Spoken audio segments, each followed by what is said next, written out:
So check out the 5 most dangerous deadlift mistakes that you're making, and not only what they are, but how to fix them. All right, check this out. So the first kind of mistake, dangerous mistake for a lot of people, is the bounce and go deadlift. Not the touch and go, the bounce and go.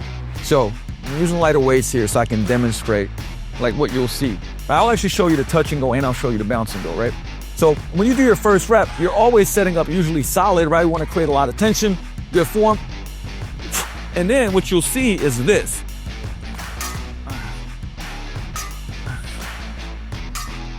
Right, so that would be a bouncer, but I could probably make it worse. Like a touch and go is this. Tap and go. Right, bounce and go is this. So here's a bunch of things that are happening with the bounce and go. Number one is like a whiplash effect. The whiplash effect means for it to bounce off the ground, I actually have to speed up the movement on the way down, right? So I'm going to go fast here so I can get the bounce, which means that at that bottom portion, I'm relaxing. First of all, glutes are relaxing. A lot of times I'm gonna get some spinal flexion, right? Some rounding on my low back to get that. And since that's bouncing for about 3, I'm using the energy of the floor, I'm getting about 3 to 4 inches of bounce. That bottom portion is not gonna be tense, so I'm getting that relax and then activate, and usually in a bad position, right? So that's what I call the whiplash effect. And again, if we're trying to build strength and or muscle, we want tension through full ranges of motion, right? So that's the first thing that's happening in a whiplash. The second thing is I'm detraining the bottom portion of the lift, right? So think about this. Where we are usually weakest is from this position, the bottom position. So if I'm bouncing, I have no tension in that bottom position. I'm literally detraining that bottom position, right? So again, even if again, touch and go, very different. I'm controlling it down. I still have tension here, tapping, and I'm going, right? Because I want to maintain that time and attention versus the bounce, right? So the way that I feel that is completely different. So the second mistake is that we are detraining the position that we want to train the most in that lift, okay? The number 3 thing is positional rewiring. So if we're thinking about movement as a training of a skill of movement, I am rewiring how I am doing this lift, right? Because again, there's parts like my nervous system in sequencing of a lift, the way that I would teach a deadlift, right? It's like, I'm gonna go soft knees a little bit, and I'm gonna close the car door with my butt, right? I wanna see the logo on the chest. I'm gonna grab the bar, and I'm gonna crush the oranges in my spine, in my lats. From there, I'm gonna start pushing the ground away, right? Create tension everywhere, and I'm gonna push the ground. Okay? And then I'm gonna do the same thing. Soft knees. Push the hips back. Once I break the knees, I'm gonna go down, right? And so that's my pattern. And that's the patterning that I want to train the skill of that lift over and over and over again in a very excellent way. So if I start doing this,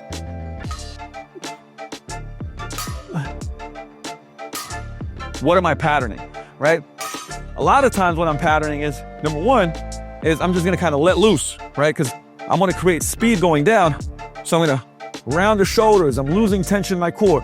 I'm not loading my glutes up, and I'm getting very good at a shitty pattern, right? So again, touch and go has its place, and people will say, well, is there a time and a place where the bounce and go is okay? If you're doing a competition and it's like a CrossFit comp or something else, we're trying to get as many reps as possible, and it's time to it's for the win, that's why I say go for it, right? But otherwise, we don't want to train it that way, period. So that's mistake number 1. All right, number 2 is deadlifting with an ego for likes and for follows. The thing about the deadlift, I absolutely love this exercise. Again, we could be doing it with the trap bar, which I feel like is a better fit for most populations. I train a very wide variety of populations, probably a better fit. But we're using the straight bar deadlift just to demonstrate. And this is one of those lifts where you can actually massacre to get up weight. Now, so imagine like, maybe you've seen this before, right? Somebody 18, 22, they're like, hey, I'm going for my rep max, right? And they put on 400 on a bar, right? They weigh 160, 170, and it looks like this, right? They're starting in a good position, and I can't even, right? And maybe even get to here.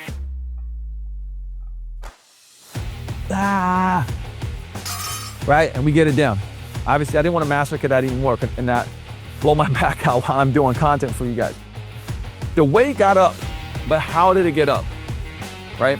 One is kind of like I call the fishing rod technique, right? The fishing rod technique, imagine when you throw in a fishing rod and it kind of curves, right? And you pull it and it's curving more and more and more, and then it kind of comes up, right? So that would be, imagine I have a weight here, right? My hips fly up, boop, I'm curved, and like I'm rolling it up now like a fishing rod, right? And again, you might get away with it, but if that's what you pattern, you're gonna have some problems as we go along. And the truth is, we have a standard, right, where the lift needs to be on point and look good. Does it need to be perfect? No. The best deadlifters in the world will have a neutral lumbar spine, but because of the loads, their upper back might round a little bit, right? And they'll finish, that's still okay. But we do want to set a standard where it's like, hey, the lift counts if we get it up with good enough form, right? So again, and you might start losing that upper back here a little bit, but I still keep a neutral low back, right? We want to create a standard. So again, because it's like, one is the fishing rod. By the way, the second one, right, might be if you have not as strong a glutes, it's called a hitch, right? Where I'm going to come up here and then drive up and get to here, and then I'm going to start leaning back, right? So now I'm hitching and just kind of driving. And again, this is going to be very, very extended.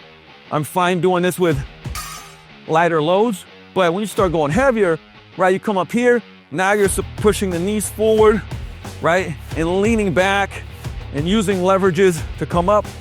And again, if you train on point with great form all the time, but in competitions, you push through a rep, to win the comp, to get your best, hey, okay, right? But if you keep a standard of like where you're videoing stuff and trying to get a higher number, and it doesn't matter what the form is, and you're using the fishing rod or the hitch or any of the variations where the form is shitty, and you're just getting the weight up to get it up, right? You got to stop that, because number one, that's a mistake and that's dangerous, and you're going to get yourself hurt.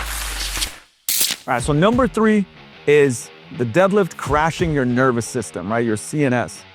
Now look, a couple things. There's a reason why, even, if you look at Westside Barbell, Louis Simmons, they very rarely maxed out on their deads week to week. Usually it would be a squat or a good morning, right? But they wouldn't go to their maxes on a deadlift because they understood how much it can smoke them, right? So if you're going and maxing out week to week on a deadlift, very quickly you'll see your nervous system getting trashed. Now, a couple things why. One, it like really works your grip strength, right? Because again, you're holding on to super heavy loads as you're deadlifting. Obviously, as it gets heavier, it's gonna stress your nervous system through crushing your grip strength. Also, number 2 is you can deadlift more than you can squat, right? Again, my squat, and by the way, I've had some injuries and stuff, so I don't go back squat heavy, but my best squat to date was 455, right? My lifetime, right? My best deadlift, 550, right? So 545. My point being, that's a 100-pound difference right there, right? So most of the time you can deadlift heavier than you can squat. Also, it always starts from a dead stop position, right? Which, again, no elastic energy. And now, again, I have to overcome without that elastic energy. Okay? And by the way, like too, if you've seen like powerlifting competitions, you'll see the top guys will get their rep, their 1 rep max 10 days out from competition, where they'll still squat like a week out, 6 days out from comp. There's a reason for that, okay? And like we said earlier, this is a lift that you can lift heavier with sloppy technique, right? A lot more difficult, like the squat will bury you, like even on the bench, but on a deadlift, you can get the weight up with really shitty form and it can crash you, can burn you, can bust you. So my recommendation is like smart programming on this, you know, and the deadlift is one of those things where most of the time I say, hey, don't worry about a deload, but training smart as far as like staying away from pure rep maxes, you know, and strategically doing it at the right time where maybe, you know, only every four weeks you're hitting your 3 RM or 4 or 5 RM, right? But the rest of the time you're being strategic and smart with the way that you lift, which is why you want to have smart programming that's also individualized to you, okay? But that is another big mistake. Again, understanding how much it can affect your nervous system and programming the deadlift in a smart way from week to week in your program.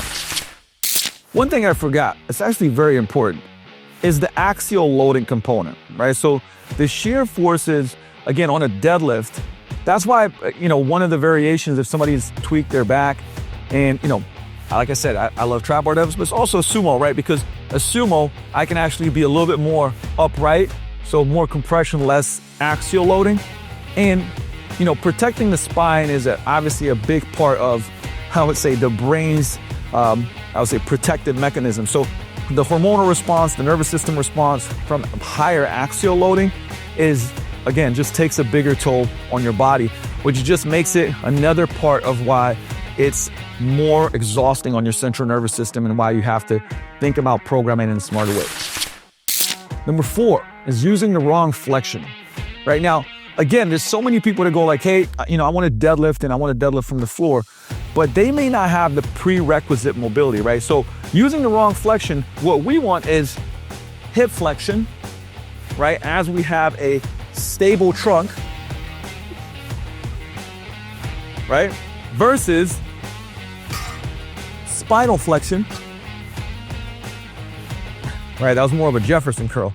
And again, I do, for somebody that's had a horrible back injury, I do that reluctantly, although my back is great now. But the reason that might be happening is twofold. You may have tight hamstrings or tight adductors, right? So pulling from the floor, you might run out of room.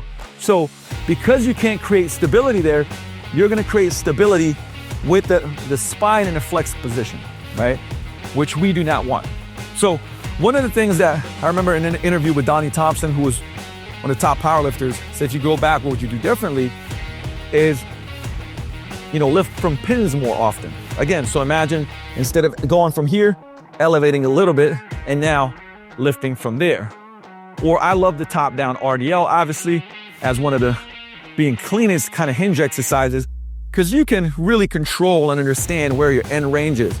Now, because the thing is, it's not just the mobility, so hamstrings, adductors are tight, it's also hamstrings, glutes being weak, right? Because if I cannot create tension from that position, I'm gonna find another way of getting up there. And again, now it's not going to be hip flexion, right? It's going to be spinal flexion, and I might even go from flexion to extension of my lumbar spine, which with heavy loads, that really becomes a problem. That really becomes an issue, right? So again, not being afraid of elevating on a higher position, and we will work our way down, right? So one, that's why I love the RDL, because it's top down. 2, I love elevated deadlifts, because we'll work on hamstring strength, glute strength, I would say hamstring, adductor, hip mobility, so that we can lower little by little, right? So if we're starting here, the next block we might go here, next block we might go here, and we've done the supplemental system exercises to bring those things up so that you're safe in those positions and work our way down to the floor. Number 5 is using mixed grip. Now, as somebody that actually uses mixed grip quite a lot, I don't do a lot of straight bar deadlifts anymore, but with time, what I found is this, okay? If, number 1, if you're a power lifter, I recommend using overhand grip, okay, for most of your training, and or hip hook grip, right? So remember, hook grip, we're grabbing the thumbs. It can definitely be uncomfortable, right? But hook grip here, if you haven't had any dislocated thumbs, you'll be fine with it. But here's the thing, as you come closer to competition, you can start going into a mixed grip because that's probably what you're gonna do in competition because you will be able to lift heavier weights. Now, for somebody that is not focused on a powerlifting competition, I say use regular overhand grip as long as you can. If it starts limiting the weight that you lift, use straps. Again, if your goal is improving lower body strength, muscle building, use the straps if these are a limiting factor. Because not only are you gonna run into, especially once you go heavier and we're going into a mixed grip position, I've seen not only low back issues here, because again, we're gonna get some type of, we're internally rotating here, we're externally rotating here, right? It's not gonna be a big problem not doing it much, but it's gonna start adding up. And also the open hand bicep, right? When people have tight, immobile shoulders, tight biceps, you're gonna see this happening, right? Which means that like I'm not fully kind of locking out my bicep, and the bicep tension can be massive and you can get pull and even tears. And again, I'm not trying to scare you here. I'm trying to give you better options of when you're going to lift. Again, so powerlifting comps work overhand or a hook grip. And once you get closer to comp, you can do phases, and I would probably switch it up a bit, okay? If you're a lifter that wants to get stronger, wants to build muscle, at a certain point in time when this is a limiting factor, start using straps on it. Again, this is where the trap bar deadlift comes into play because there's less of that problem. Like I'm not gonna be straining the bicep coming in neutral grip position. But I did wanna go over the straight bar because there's still a lot of people that are doing the straight bar, all right? So that's our 5th mistake that again, over time, this could create some issues. And I just wanted to share how I coach it with our general population clients, with our athletes, to not have issues and to get the most out of it. So 5 mistakes that you want to avoid to not hurt yourself when it comes to deadlifting and improve your performance. And for more tips like this to look, feel, and perform more like an athlete without nagging aches and pains, make sure to subscribe to this channel.